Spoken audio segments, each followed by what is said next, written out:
This is the WJTS News. Thanks for tuning in. I'm Joey Rehl reporting. The Dubois County 4-H Fair gets underway today.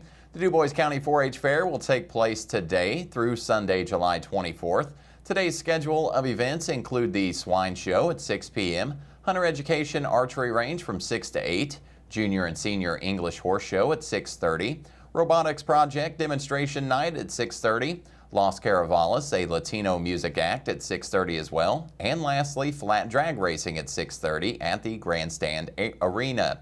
Admission to the flat drag racing will be $5. More details about the schedule of events will be in future newscasts. The Jasper Strassen Fest Half Pot is happening again this year, and tickets are being sold right now. Kim Lotus, Half Pot coordinator, had this to say about what the Half Pot is and where the tickets are being sold. Okay, well, the Half Pot is really strictly a Half Pot draw. We've teamed up with Ascend Software again this year, which is a legitimate gaming software. Okay, and Half Pot sales are going on at the Big Red booth Thursday, Friday, Saturday, Sunday. We also added a North Side booth on Saturday and Sunday as well. Kim also talked about what the proceeds from the Half Pot will go towards. As far as proceeds go to VU Jasper scholarships, as well as for a fund for the protection of the Strassen Fest, the future of the Strassen Fest, and the nonprofits that rely on it. Again, you can buy Strassen Fest Half Pot tickets Monday through Friday at the Jasper Chamber of Commerce during regular business hours, and Thursday and Fridays at the Southgate Shopping Center from 3 p.m. to 6 p.m., and Saturdays and Sundays at 8 a.m. to 2 p.m. You will also be able to buy tickets at their booth August 4th through the 7th at the Strassen Fest. Shelley Madison has been awarded the 16th Dubois County Relocation Impact Grant. Dubois Strong, in partnership with the Dubois County Community Foundation and Radius Indiana, awards the $5,000 grants to out-of-state workers choosing to move to Dubois County. Recipients must commit to staying for at least 2 years. The grant is part of the Make My Move, Choose Southern Indiana initiative with TMAP to incentivize out-of-state workers to move to Dubois County. Miss Madison, originally from Bowling Green, is relocating to Jasper from Clearwater, Florida. She's a remote employee for ISC Squared and holds a Master of Science degree in Communication from Middle Tennessee State University. Shelley loves the inviting, kind communities of Dubois County and is looking forward to creating a home with her partner, Chris Parker. This grant opportunity provides assistance to Shelley in establishing her new life in Dubois County. For more information, please contact Dubois Strong via email at success@duboisstrong.com or by phone at 812-482-9650.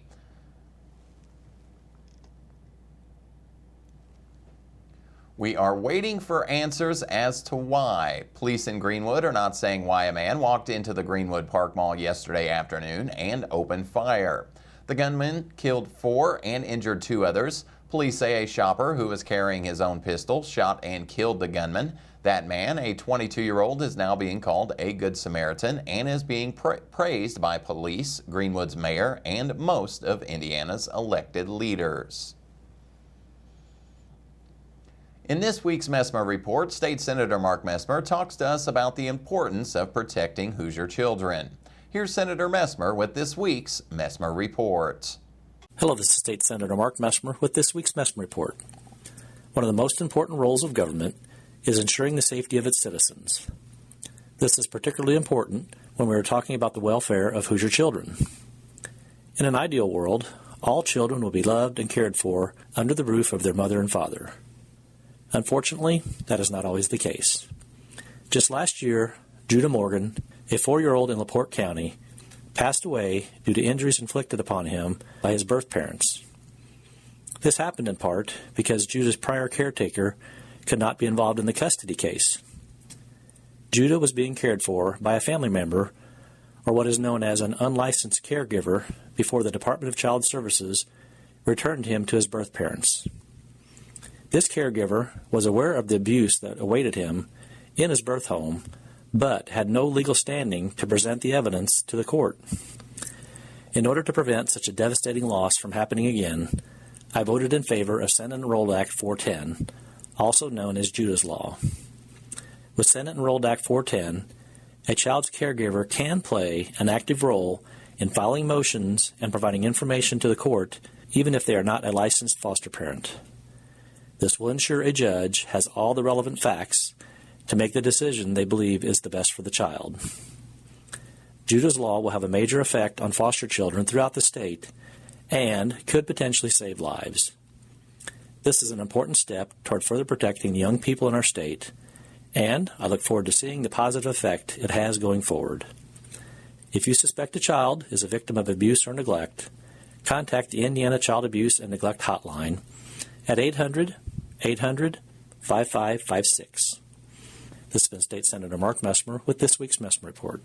As always, feel free to contact Senator Messmer's office directly with your questions and concerns by email at senator.messmer@iga.in.gov or by phone at 800-382-9467. You can help the DNR learn more about Indiana's wild turkey populations by reporting wild turkey broods you see through August 31st. Each summer, wildlife biologists and volunteers from across Indiana conduct brood surveys, counting the number of turkey hens with or without broods to estimate how many young turkeys live through the summer. Summer brood survival is one of the primary factors influencing wild turkey population trends in various regions of the state and informs the DNR's wild turkey management. This year, the DNR aims to collect 3,000 reports across the state and get at least 25 reports per county. The DNR received enough reports last year to complete an analysis of wild turkey production by region and hopes to have enough reports to do so again. You can report your observations at on.in.gov/turkeybrood. No password is needed. That link also includes survey instructions and an illustrative guide, as well as the results of the previous summer's brood surveys. For more information about wild turkey biology and management, you can see on.in.gov/turkey. The Advanced Care Planning, or ACP, is about having conversations concerning your medical choices and their benefits at the risk and the end of your life. It is important to state your wishes in case you are not able to make these decisions for yourself at some point in your future. ACP provides an avenue to take and maintain control over the healthcare decisions that impact their goals, values, and beliefs. When these conversations are held far in advance of the approaching death, there is greater family satisfaction at the time of death and less unnecessary suffering from not knowing what loved ones wanted. Memorial Hospital and Health Care Center is providing a free information session to help you know how to begin these conversations and how to put desires in writing. You will also hear about the importance of selecting a person to speak for you if you become unable to speak for yourself. The information session will be offered on Thursday, August 4th from 6:30 to 7:30 p.m. You can contact Marcia Hill at 812-996-8422 or by email at mhill@mhhcc.org to pre-register. Some kids in Evansville schools are on their own in getting to school this year. The City School Corporation last week started sending parents letters explaining that their children have been put on the school bus wait list. School spokesman Jason Wolkenberg says there simply aren't enough bus drivers to get every kid to school this year. Parents are now scrambling to figure out how to get their kids to school. Classes in Evansville start in about a month. There is a push to give even more money back to Indiana taxpayers. Indianapolis State Senator Fady Quadora on Friday said the legislature should return more of Indiana's $6 billion surplus to the people. There's already a plan for a new $225 tax rebate for everyone in the state. Quadora wants to bump that up to $400 per person. Lawmakers are due back at the Capitol next week to vote on the $225 rebate checks. A lawyer for the Indiana doctor who performed an abortion on that 10-year-old girl wants Indiana's Attorney General to stop speaking. Dr. Caitlin Bernard's lawyer on Friday sent a cease and desist letter to Attorney General Todd Rokita. The lawyer says Rakita made false claims about Bernard and how she handled the young girl's abortion. Rakita claimed that Bernard did not report the abortion or the girl's rape, but documents show she did report them days later. Rakita's office says he has not said anything out of line. Stay tuned. WJTS News will be right back with a check of weather. Then Kurt Guxell will be in with a look at sports.